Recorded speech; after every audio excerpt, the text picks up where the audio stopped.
The I would gladly jurisprudence. cite the GR number po bang hinihingi, Mr. President? Pagka sinabi pong lahat po ng members ng Supreme Court, 15 of them, unanimous.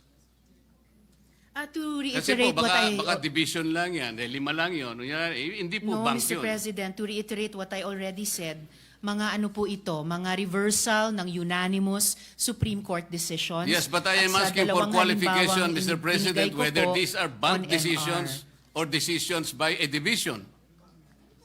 And whether or not they Mr. were President, characterized by... sinabi ko rin na po kanina ang Sandali bank po. decisions po ito. Ay, hindi po. Whether or I not am the replying to the decisions question. are characterized by the following qualifications. 1, unconstitutional, void ab initio, violative of due process. All these are present in those jurisprudence and cases as you cited. Mr. President. Bagamat para itong yung pinag-uusapan natin kaninang operative facts, kanina simple lang yung tanong eh.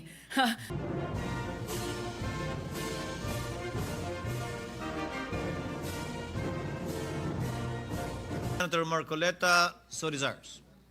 Yes, Mr. President. Salamat po, Mr. President.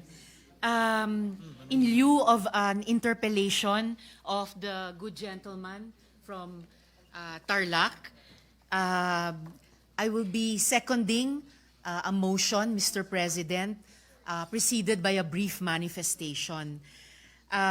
Earlier, Mr. President, Senator Marcoleta said he refuses to speculate on reversal. But the good gentleman's own position is based on his own speculation that the SC will not reverse its decision. A tabling of the motion to dismiss, which is what I will second in a few minutes, Mr. President, a tabling of the motion to dismiss by the Senate today is not defiance of the Supreme Court. Wala pa nga po kasing final na decision. Kahit ang Korte Suprema po, iniintay pa ang comment ng VP.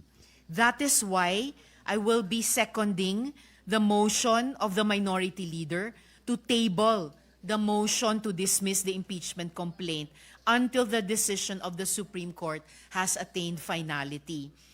Tama po, we should exercise extraordinary prudence in this matter of transcendental importance.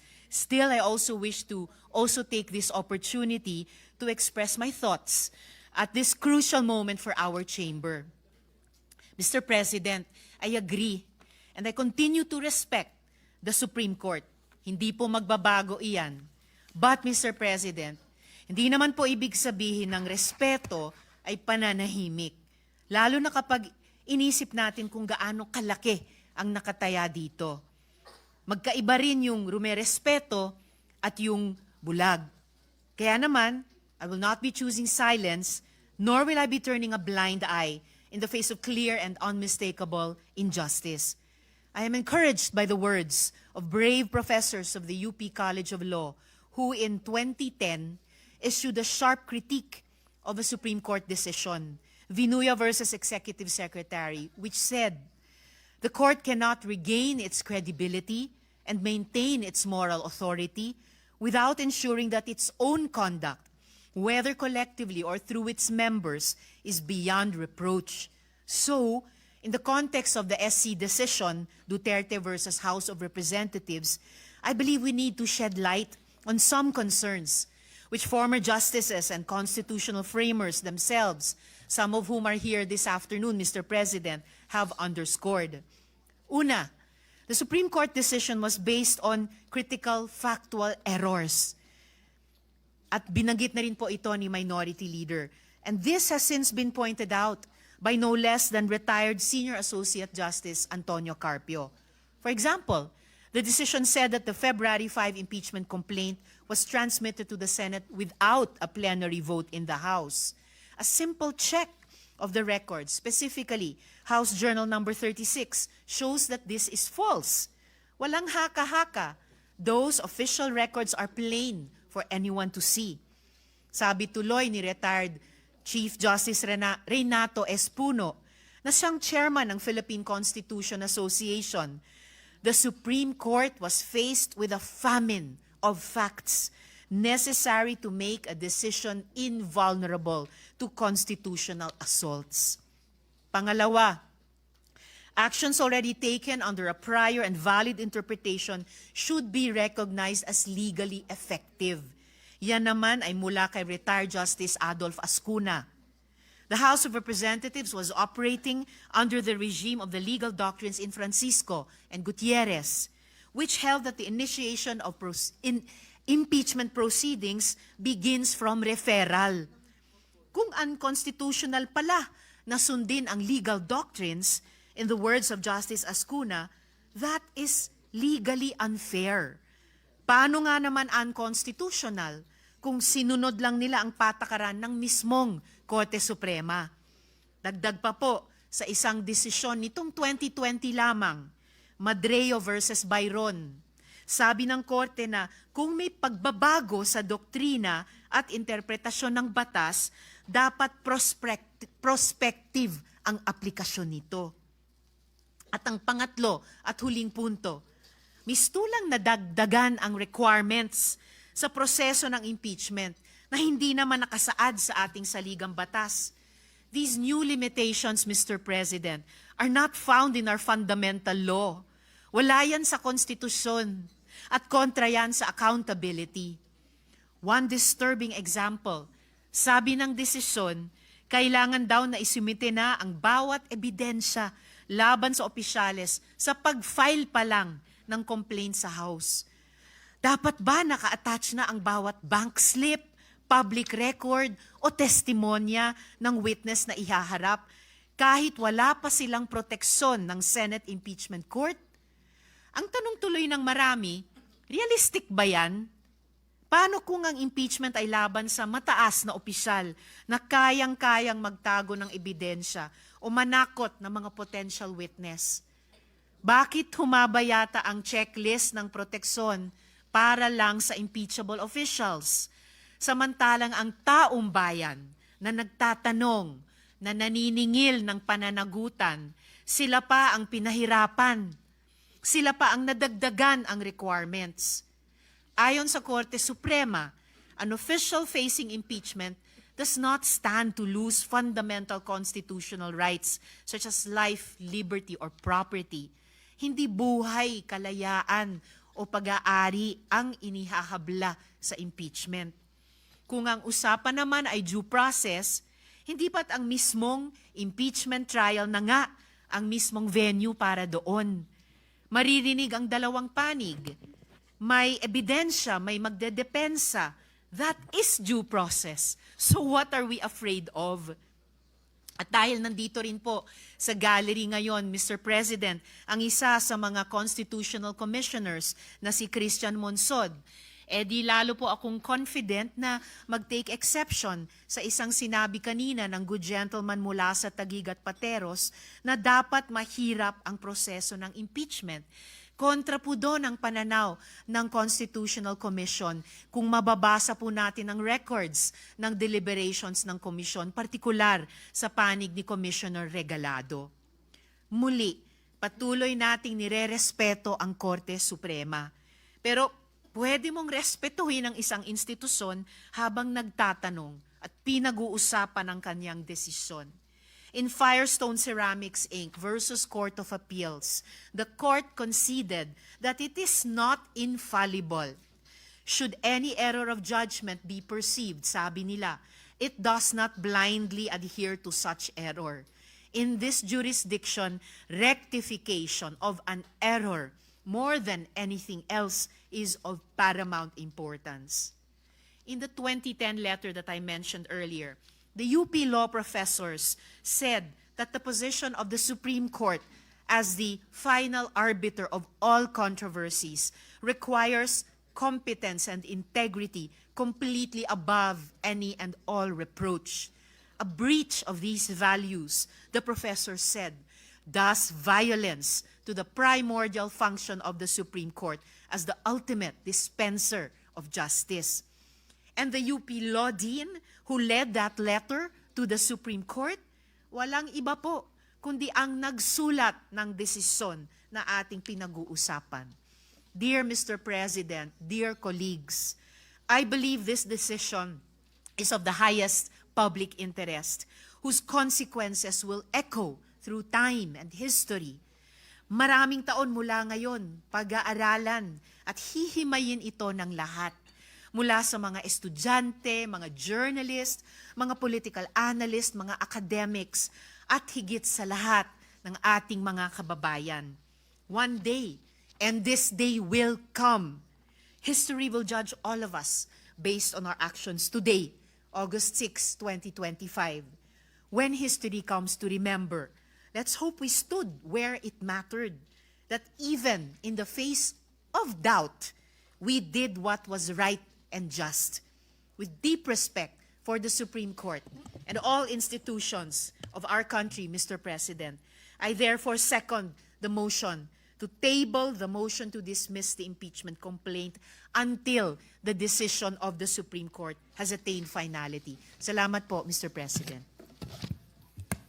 Mr. President, quick reaction. Noted and entered into the records. Senator Marcoleta. Mr. President, unang-una, yung sinabi ko pong speculative, sapagkat it was not based on my own speculation. It was based on my long practice as a litigation lawyer. Wala pa po akong nakitang isang unanimous decision. Ewan ko lamang po kung merong magbo-volunteer ngayon na abogado in the last 40 years na sinasabi ang isang unanimous decision na ang karakter niya ay sinabi na ab initio, void ab initio, unconstitutional, violative of due process. Maybe if we can speculate that all the members of the Supreme Court after the filing of the motion for reconsideration will resort to their worst, will resort to the worst angels of their nature. Maybe, baka ganun lang. What do we expect? We expect that 8 of them will reverse themselves altogether? Kung sakasakali naman po na in-archive natin or whatever word is applicable at sinabi, under miraculous circumstances, sinabi ng Supreme Court, we are all reversing ourselves. E di continue natin. Anong problema? Pero kagaya po na sinasabi ko kanina, Mr. President, ang pagkakaluto nga po ay hilaw eh. Ipinipilit po ngayong ipakain sa Senado ang isang bagay na hilaw. Eh paano? Sinabi po ba ng Supreme Court na wag na kayong mag-impeach? Hindi po. Binigyan po tayo ng guidelines. Alam po ba ninyo kung bakit binigyan na ng guidelines ng Supreme Court kung paano mag-impeach? Kasi po, Mr. President, if you recall, the Supreme Court issued a notice on July 8, 2025, requiring at least 11 information from the House of Representatives and the Senate. The Senate made a manifestation na wala po kaming maibibigay sapagkat lahat po niyan ay makukuha ninyo sa House of Representatives. Alam po ba ninyo na 4 sa hinihingi ng Supreme Court ay nandun po sa puso ng due process? Ano po yung hinihingi? Sinabi lamang po ng Supreme Court, pwede bang ibigay nyo sa amin kung lahat ng miyembro ng House of Representatives ay binigyan ninyo ng kopya at kailan? Pwede bang ibigay nyo sa amin ang timing kung kailan nyo ibinigay at binigyan, kung paano nyo sila binigyan ng pagkakataong mabasa yung impeachment complaint? Pwede nyo bang ibigay sa amin kung every article of impeachment ay nakalagay doon ang mga dokumento na nagpapatibay ng artikulo? Pwede nyo bang ibigay sa amin kung nagkaroon sila ng pagkakataon talaga na mabasa yung impeachment complaint? Alam po ba ninyo kung anong sagot ng Solicitor General in behalf of the House of Representatives? Ito po yung sagot nila. It is the position of the House that these matters pertain to its internal proceedings, which have always been regarded as beyond the jurisdiction and scrutiny of this honorable court. Sa Tagalog po, wala po kayong pakialam dito sa amin. Yung inihingi po ninyo, kami lang po yun. Eh para tinatanong lang naman po eh. Binigyan nyo ba ng pagkakataon sila na mabasa? Bakit? Mahirap po ba sagutin yun? Ano pa po sinabi? This is especially because the matters referred to, the preparation, circulation, and perusal of the impeachment complaint as well as its attachment are not governed by a specific constitutional provision or the House rules. So dahil po wala sa Constitution at wala rin po sa House rules, ano po yun, wardi-wardi na lang? So ibig sabihin talaga, kaya po pala ang dami kong kasama doon, wala talaga silang kopya. Ako nga po hindi nabigyan eh. Bakit hindi po kinakailangan bigyan lahat? Baka sakaling, malay po ninyo, baka pumirma ako, hindi ba? Ito yung tinatanong po ng Korte Suprema. Kaya lang po siya nakapagbigay ng additional guideline sapagkat isip-isipin nyo, sasabihin sa Korte, wala nang pong masamang tinapay ang Korte. Pwede po malaman namin kung talaga nagkaroon ng pagkakatong mabasa man niya lang, ma-appreciate ang bawat dokumento na nakasalig dyan sa impeachment na yan. Para sa ganun, ay boboto siya sang-ayon sa kanyang sariling kagustuhan. Matibay ang gusto ng Korte Suprema. Gusto niyang makita na lahat ay dumaan sa kayusan. Hilaw nga po Mr. President. Kanina ko pa po pinaiintindi, hilaw. Ba't hindi po kayo magluto ng mas masarap na kanin? Para sa ganun po, hindi tayo mahirapan. Maghintay na lang po kayo ng 6 months. Pwede naman Ba't pinipilit po natin ng isang bagay na hilaw at pinipilit niyong ipakain sa atin? Mr. President. Sabi ko po kanina, Mr. President, I am ready to amend my motion. Kung kinakailangan po, that will be consistent on the respect accorded to the Supreme Court. Kaya lamang po, kailangan nating umaksyon sapagkat kagaya po ng nalalaman natin, naghihintay ang taong bayan na kailangan magkaroon po ng closure ito sapagkat kapag ito will be hanging on the balance, baka hindi po mabutihin ng ating mamamayan. Yun lang naman po ang pinakapunto rito, Mr. President. Thank you, Senator Marcoleta. Mr. President. What is the pleasure of the minority floor leader? Thank you, Mr. President. Caution is the word simply being put forth by this representation, Mr. President. Because again, sabi nga, wala pa raw siyang nakita. The distinguished gentleman from Tarlac, with due respect, said wala pa siya nakita na unanimous decision ng Supreme Court na baliktad. No? Again, I said, there's always a first time. Bakit ko sinasabi ito? I will quote the Supreme Court themselves. In the Pedro versus Romasan Development Corporation, GR 194751, July 1, 2015, I quote, Supreme Court nagsabi nito, while the Supreme Court's decisions are immediately executory, they are not considered final until the lapse of the prescribed period without a motion for reconsideration or upon denial of such motion. Sila nga mismo nagsasabi na hindi final Ano ba naman ang masama na maghintay tayo na kung final na?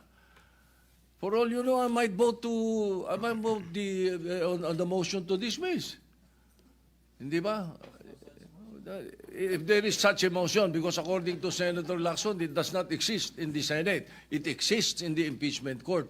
And what I am being told is that it should be the defense, the lawyers of the defense who should pose that motion to dismiss, not a judge.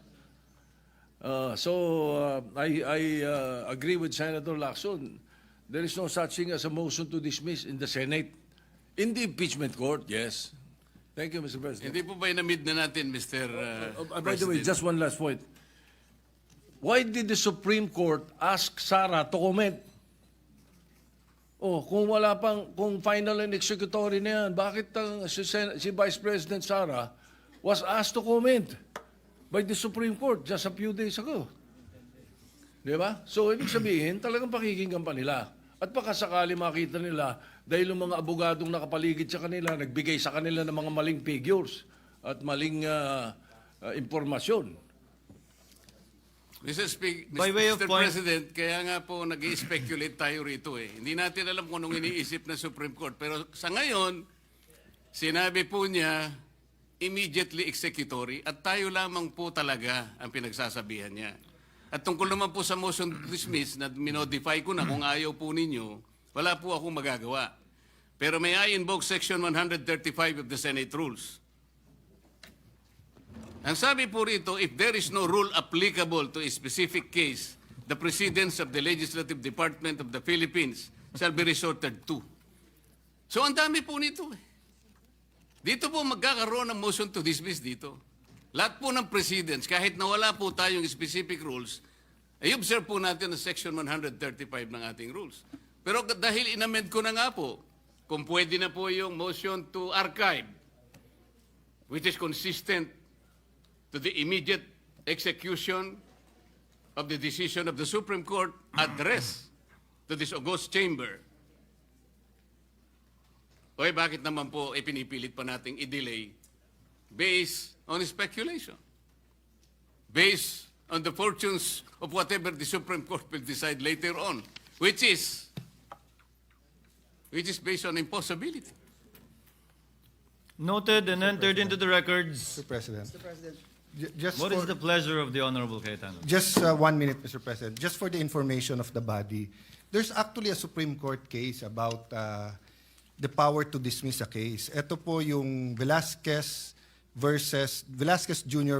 versus Lisondra Land 2020 case. Ang sabi niya, in order for the court or an adjudicative body to have authority to dispose of the case on the merits, it must acquire jurisdiction over the subject matter. It is axiomatic that the jurisdiction over subject matter is conferred by law and not by the consent or acquiescence of any or all of the parties or by erroneous belief of the court that it exists. Thus, when a court or tribunal has no jurisdiction over the subject matter, the only power it has is to dismiss the action. So Supreme Court na mismo nagsasabi na pag walang jurisdiction, it does not exist. So sabi ng Supreme Court dito, void ab initio yung articles of impeachment. Pag tinitingnan natin rules natin, the impeachment court is triggered by an articles of impeachment.